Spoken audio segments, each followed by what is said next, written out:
The thing that I think that I would love to see a study on is I think that people in hospitality are superior people. I think it provides you with a skill set, a learned skill set of various things, how to deal with people, how to cope with stress, very stressful environment, that if you haven't done that type of work, you just don't develop those muscles, mental or physical. And when I come 100%. across people in my adult life that you started in hospitality, are in hospitality, like they just seem to have a better head on their shoulders. Not scientific, just an observation. No, it is true. If you think about the amount of medics that have come through restaurants, through college and stuff like that as well. But I know it from personal experience. You get a 17, 18-year-old kid coming into the restaurant. They're shy, they're introverted, they're communicating with their thumbs.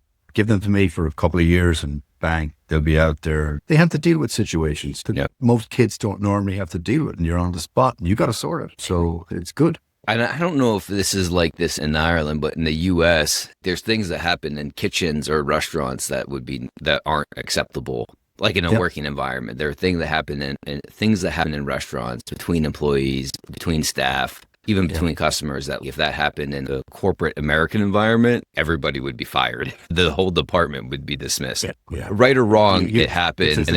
It's a mix of chefs and alcohol.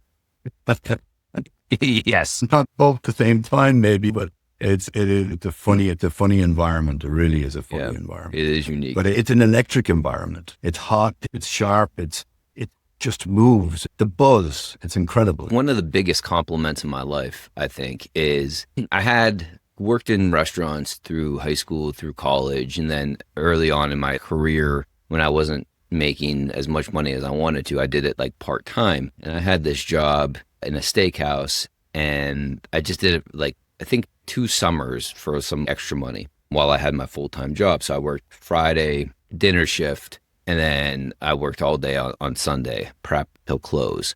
And the chef that had hired me, like I told him about my background, I've done this before. And he's, yeah, come in, we'll try you out and see how that goes. And after the first shift, he was just like, oh yeah, like I've seen you've done this before. Just moving through the kitchen, saying things, coming around hot or whatever. There's a fluidity to it. It's a dance. Yeah. It's a dance. It really is. You're moving. Like our kitchen is very tight. Like 3 people it's a crowd in our kitchen. Or 4 is a crowd, but 3 is tight. So we run it that way. But you're dancing around people all the time, and you get to know somebody else's rhythm. So you know when they're moving, where they're moving, how they move, and what they're going to do. So you can predict that. And that's how you know when somebody's worked in the industry too. You watch how they dance. You'll know that in a few hours. Yeah, you don't want to be bumping into people with hot pan and such. Shoo. Yeah. The other thing that you mentioned about it being electric is I never played sports at a high level. I played high school, like American football. There's a sense of adrenaline that you get from that. The only thing that I've come close to a Friday night game is working in a kitchen in a dinner rush. And I don't have the stamina to do that anymore.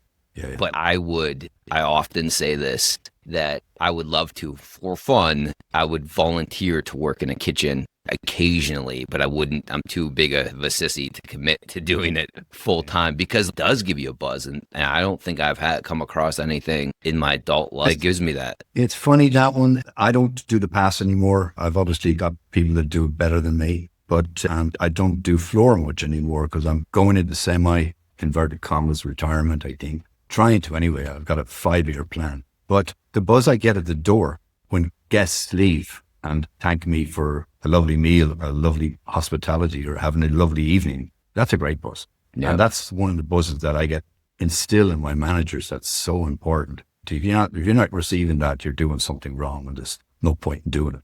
So that's what we strive for all the time. And I think we're pretty good at it. So I'm happy out, but you're only ever as happy as your last, or only ever as good as your last meal. If you enjoyed that clip, the full episode is available here. Go on, press it.